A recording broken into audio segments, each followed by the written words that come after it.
Welcome everyone.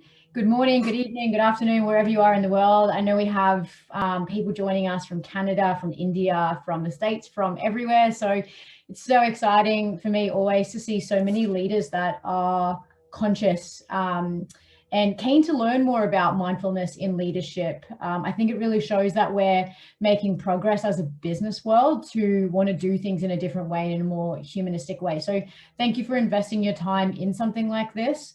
It's so exciting for me, and I hope you get something out of it. So today we're going to be looking at a topic in particular within kind of the realm of mindfulness and leadership. And that is this idea of knowing yourself, and knowing yourself both on a personal and professional level, and how this actually will benefit you as a leader. So I do have a wonderful guest with me today in Anthony. And Anthony is a director and an inner work coach at a company called Awakened Lifestyles. And they specialize in inner work coaching for people. So this basically, and I'll let Anthony speak to it a little more in a minute, but what it really essentially does is helps human beings deepen their self-awareness about themselves, get to know themselves really deeply. And this is not just things like values and strengths and weaknesses, but, you know, some of the patterns that might be holding you back that you might not even be aware of, and how we can start to overcome some of these things so we can really begin to show up as a more authentic, grounded version of ourselves. And the reason this is important in business is because as leaders, the more we're able to show up as our most human self and our most whole integrated human self, the better we're able to connect with our employees. Now, when we're connecting with them on this human level, what we're able to do is really inspire things like creativity and collaboration and loyalty.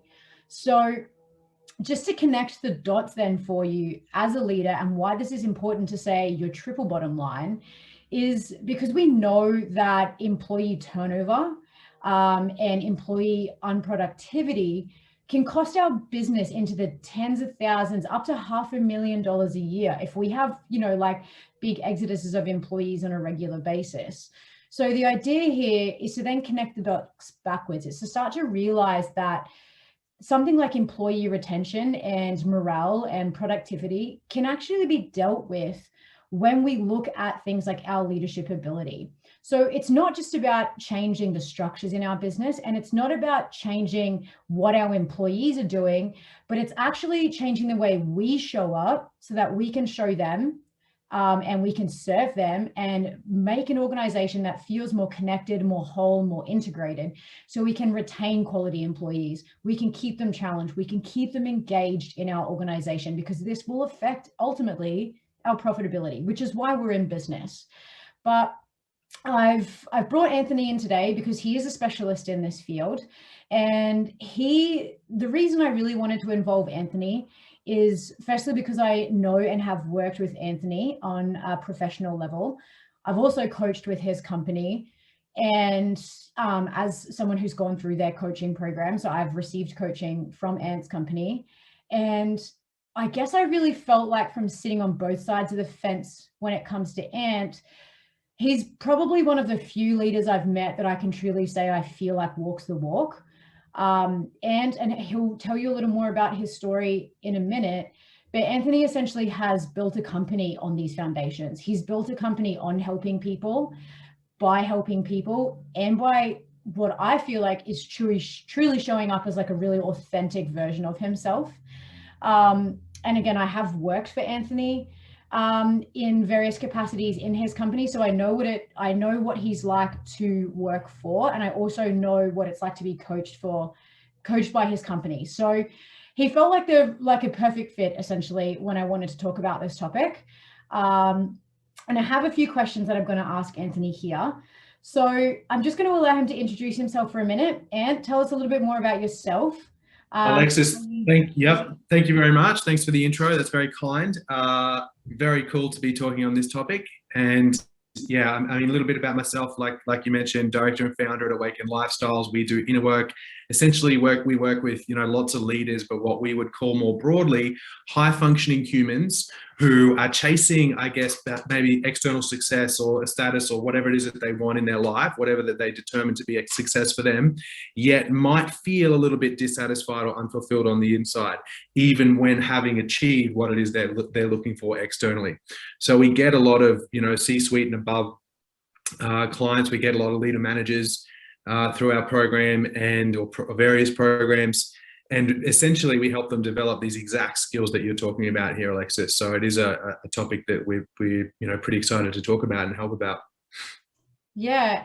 And tell me a little bit more about yourself, just so for the context of everyone listening, because essentially I know your story and I know personally that you've come from a lot of trials and tribulations, so to speak, and you've built a company. And I feel like the company you have built is really based around your ethos of this idea of like owning your story, so to speak, and owning your leadership story, and letting that come through in how you do business. So can you shed a little more light on that for us?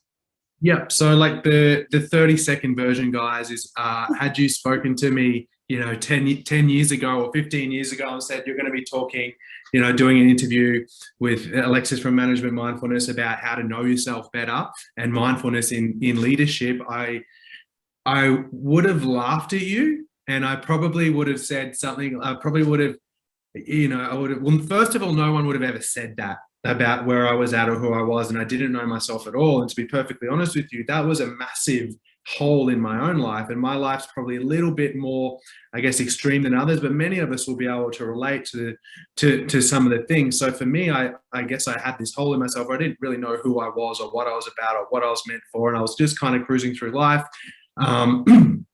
And at a really young age was introduced to, I guess, drugs, and I, you know, that took me down a path where I was a heroin addict as a teenager, burnt my life to the ground really successfully, as all good heroin addicts do. And from there, like in my early 20s, started to turn that around.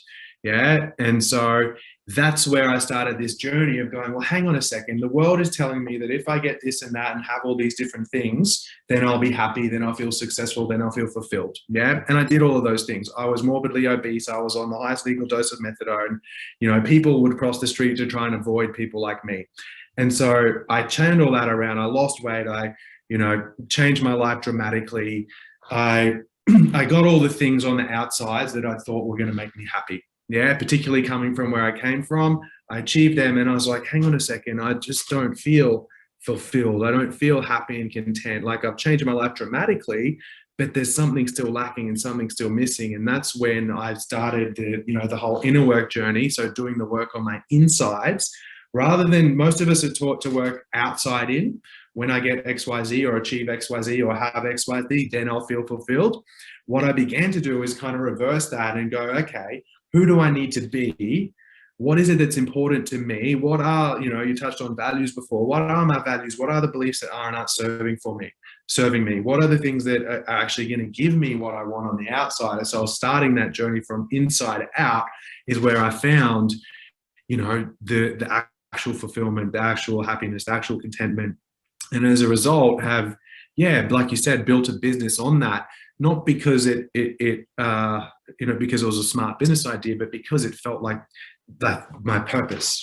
You know, I know it to be my purpose, and that's something that I find many people lack, and many people can't say that they've found. And for me, it's just a massive tragedy to not be able to connect with something so meaningful that gives our life literal meaning. So yeah, is that cool? Yeah, thank you so much for sharing that. And as you were speaking there, and you know, I was obviously hearing a lot about your personal story and how this has I guess shaped the decisions you've made and shaped the way that you've built a business and the reasons behind the way you've built the business. But I think what's really important here, I think, is for people to understand and connect this idea of finding and showing up as your authentic self in your personal life, which it sounds like you found what felt like purpose and what felt like intention personally, and how this then filters through into how you're showing up and conducting yourself at business. And I guess what's really critical for a lot of leaders is we kind of can sometimes leave ourselves at the door in replace of what we think is expected of us, in the boardroom or in the corporate setting. Totally. Yeah, and I've been there, like my life story isn't, potentially as extreme as yours in younger days, but, I've been through some of those corporate settings where I have, put the mask on at the door and walked in, and I've been like the corporate marketing consultant, and I've been the Fairfax journalist, and like I've done all of these things, and I've showed up as this person day in, day out, and frankly left the door at the end of the day and be like, crap, I'm so exhausted from not being myself for the last 8 hours. 100%. Having to show up with this level of expectation. And it's one thing, I think, to have personal accountability around your job function. You know what I mean? Like, you need to be able to do your job, but you need to be able to show up as yourself while you're doing that. So I'm just going to link then, Ant, to a question for you. And I want to hear your thoughts again, both from your personal perspective and also maybe on some of the clients that you have worked with. And that is, how does deepening your understanding of yourself make you a better leader in that sense? Yeah, good. Yeah, awesome question. So deepening my understanding of myself is, you kind of don't know what you don't know, right? Yeah. And what I mean by that is, people will come to us like, oh, I want to be a better leader. I want to, improve my leadership skills. I want to focus on being this better leader. Like you said, it's like another mask. Yeah. It's like, okay, I'm going to put on my leader mask and now I'm the leader. And my first response to that question is like, guys, we're doing it all wrong. Even from the start, it's like, let's not focus on being a better leader. Like, let's focus on being a better person. Yeah. Right. So because a person who knows themselves, understands themselves, is true to themselves, is authentic, is whatever the things are that are lacking, will quite naturally, if they're meant to be a leader, lead. Yeah. And so it's less about going, okay, what do I need? What facade do I need to build? Right. Again, looking outside of myself, what facade do I need to build in order to be okay or be recognized as a better leader? And instead it'd be going inside and going, okay, who do I need to be? Who is the person that I need to be? Like, people say the same thing. How do I be a good parent? Like, don't focus on being a good parent. Focus on being a good person. How to be a good leader? Don't focus on being a good leader. Be a good person. Yeah. And so deepening that understanding of self is just so critical. Like, if I consider some clients that we work with, like a lot of people, like we've got a saying around here that I can only take someone as far as I've been myself. Right. And what that means is, if I don't understand who I am and my triggers, so whether that be emotional triggers, mental triggers, stress cues, like, motivating factors, if I don't understand them in myself, then I'm going to be walking around probably just doing the next thing, or what I was taught, or how I was, kind of trained. And there may not necessarily be anything wrong with that. But if I'm not getting the results that I want, or if I'm not being as effective as I perhaps could be, chances are there's something that I'm doing within myself that I'm either not clear on or aware of, or B, I don't have a solution for. So being able to understand myself is just so critical, because once I have that, I can actually make some change, right? From there, and the more I understand that in myself, the more I'm then going to be able to observe or see it in others, right? If I understand what stresses me out, I'll guarantee you'll then start to see that in some of your people, right? Or if you understand what you're scared of, or what's causing you to, perhaps drop the ball, or whatever it might be in your performance, or actually have wins as well, or have successes in your business. If you can identify them in yourself, then you'll be able to identify and help foster them in your staff or in your team. It's like 101 in our world. Yeah. Yeah, for sure. And what's so interesting, Anne, is, obviously having been someone who's been, again, through your coaching program, it's really interesting the perspective shift you get. However, I will say it is deeply uncomfortable to start looking at yourself in that way. Absolutely. Both personally and professionally, because I guess the more you kind of peel back some layers, the more you realize, like, oh, damn, like I could really do there's a lot of area for improvement here, but obviously to improve, it requires work, it requires commitment to yourself and commitment inadvertently to those around you, because it does require effort to change. So it's it's definitely something that is an investment in self. And that's exactly what it is, investment is, right? It comes at a cost, and that is your time and your energy to go through this process. But I will say, 100%. listening to you speak, and I'm sure everyone on the call and listening could identify a few of these people. And that is this idea of, you were saying, when you are able to show up and align with that version of yourself.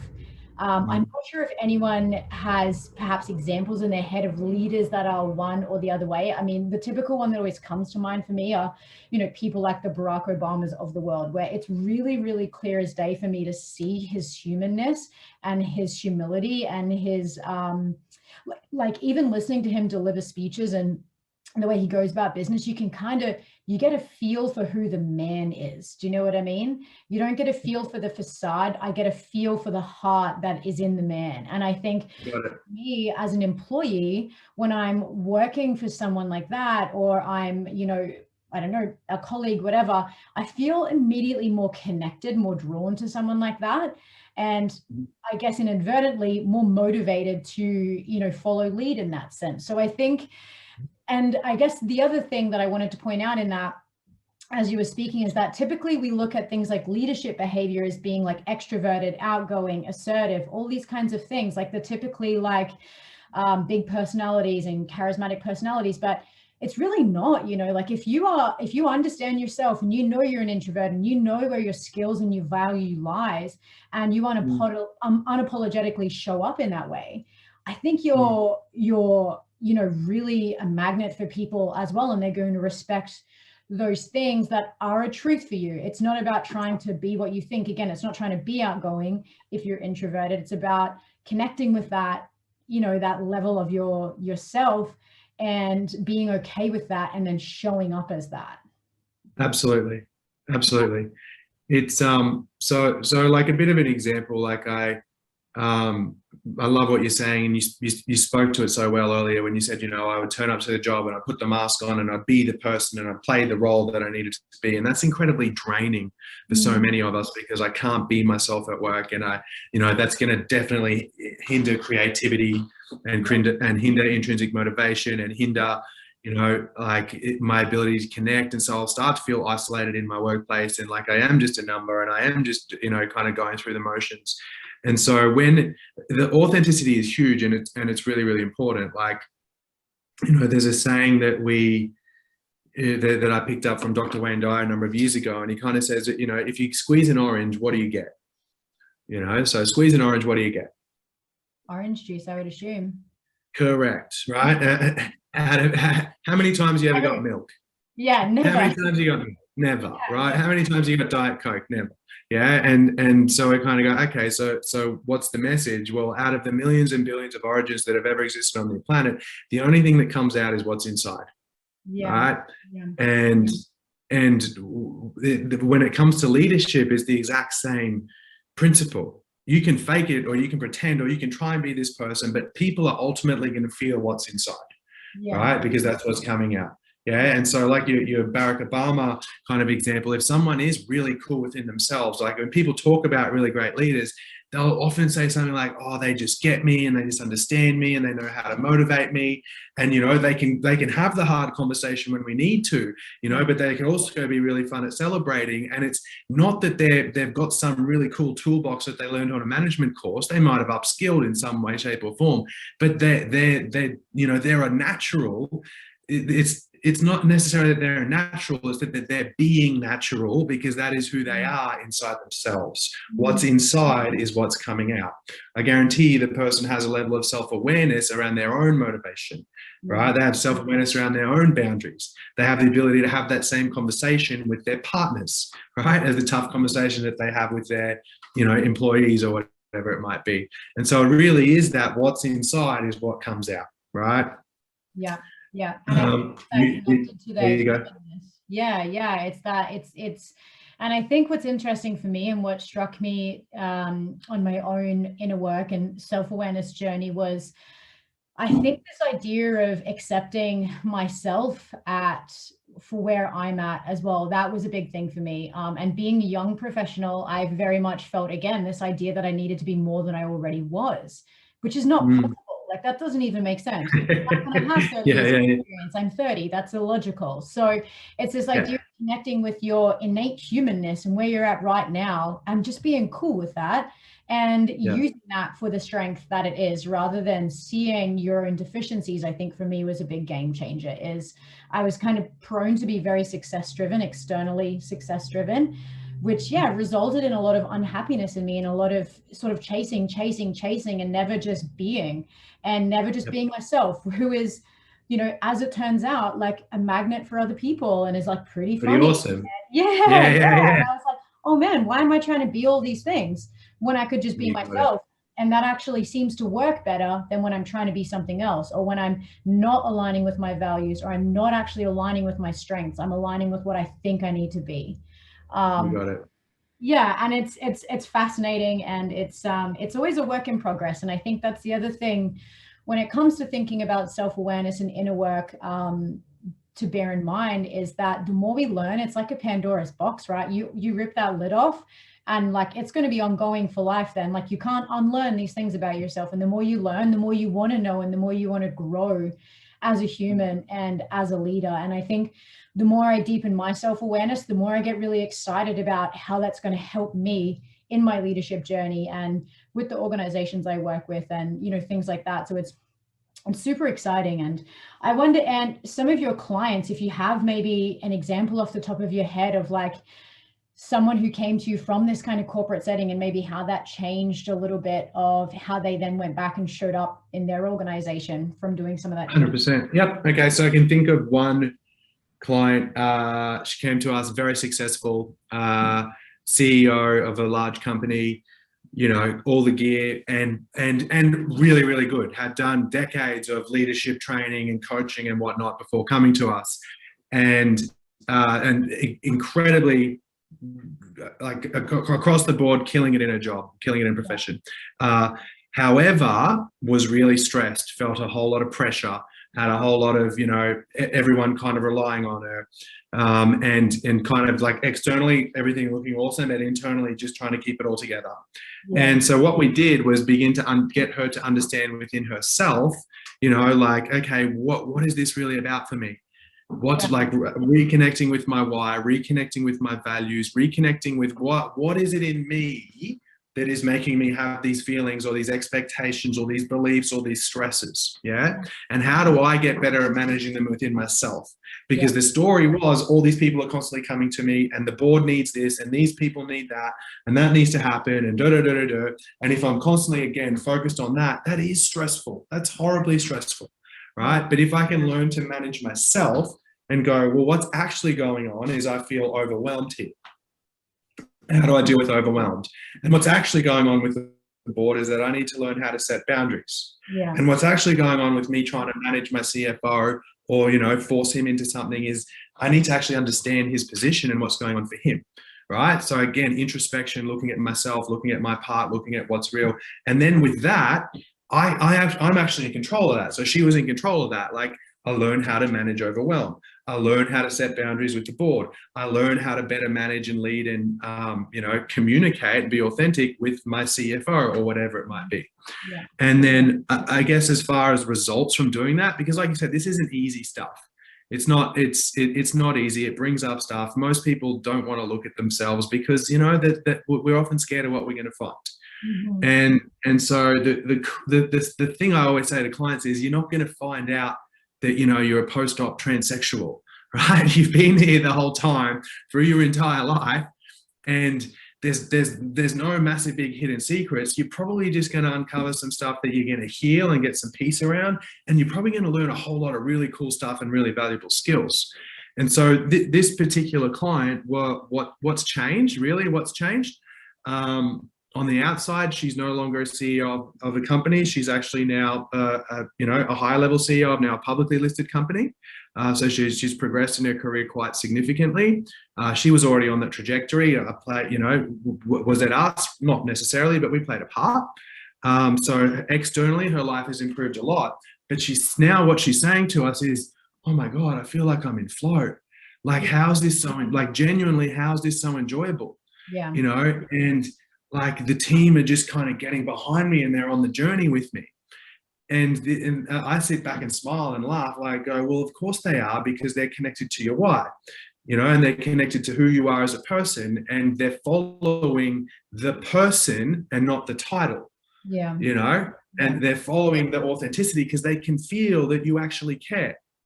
Right now, the trick is that she does actually care, you know, and she does actually care about her people, and she does care about the culture, and she does care about doing the right thing, because that's who she is inside.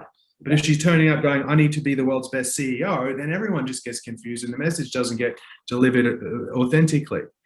And so, like your question, what are some results from that? It's like, well, less stress, more autonomy, more fulfillment. You know, the price that she needed to pay to get there, like you said, it is an investment. The price she needed to pay to get there was to look at herself and her part in all of the stuff that was showing up that she wasn't happy with. Yeah. You know, and as a result of that, she gets everything she wants. Yeah, and it's so interesting. And just as you were speaking, then what I actually heard was that you cannot fake genuineness.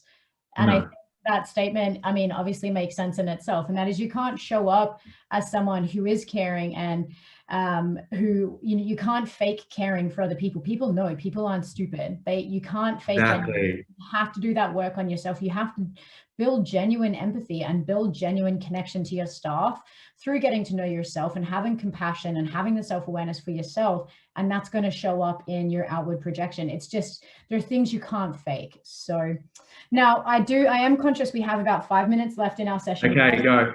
I'm going to ask Ant to hit us with a really quick practice that we can take away right now.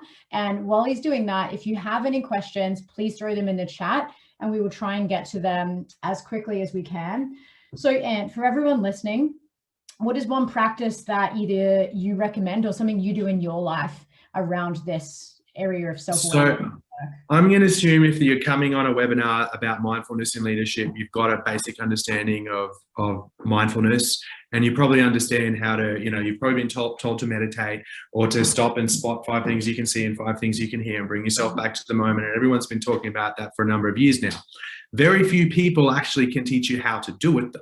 Everybody talks about being present and everybody talks about being really, really mindful. There's very few, like, you know, like Alexis can teach you, but there's a lot of people who kind of can't and will just talk about it. And so as a bit of a practice, or one of the biggest game changers that I would, you know, I guess give a little bit of signpost toward is to, you know, to give a little bit of context.